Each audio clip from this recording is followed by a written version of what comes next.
Actually, I get this question surprisingly little. So there's an artist I follow that I originally found when I was in middle school.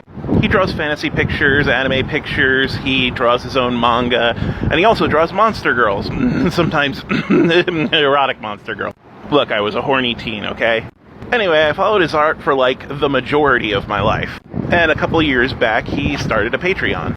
So of course I started pledging to his Patreon. But as it was getting started, a bunch of people left some really awful comments. And one of those awful comments was that his stories made no sense and were barely intelligible. And the reason for that is, well, he's Chilean.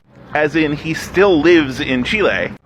English is his second language, and while he has someone helping him out from Argentina who also speaks Spanish and English is her second language too. So I became really involved with his Patreon and Discord communities, and eventually I asked, do you need help? I'm a professional writer, I've localized things before, I have a working knowledge of Spanish, so I can help you out. And for 2 years I ended up translating his comics and stories basically for free because I liked his art so much. And we got to be really good friends. And I continued working for free until I lost my last major gig. After which he was nice enough to say, well, you've helped me so much with my Patreon, so many more people are pledging now, I feel like I should pay you for this.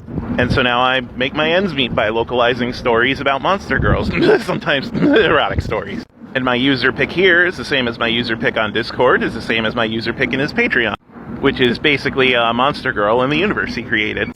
Here she is in her entirety, if you're interested. She's a spider girl. And I mean, heck, I'm non-binary, and like any good non-binary stereotype, I identify with monsters more than I do with people. So I've just used her to represent me basically everywhere. Frankly, it's a pretty good filter when it comes down to it. If someone sees the pic and is like, oh, that's too weird, man, I don't want to be your friend, then I'm like, okay, I probably don't want to be your friend either. But if someone sees it and says, hey, that's cool, tell me more, I get to tell them this cool story and maybe make a new friend. It's kind of weird to think how randomly following a Chilean artist in middle school can, like, deeply and profoundly affect your life as an adult.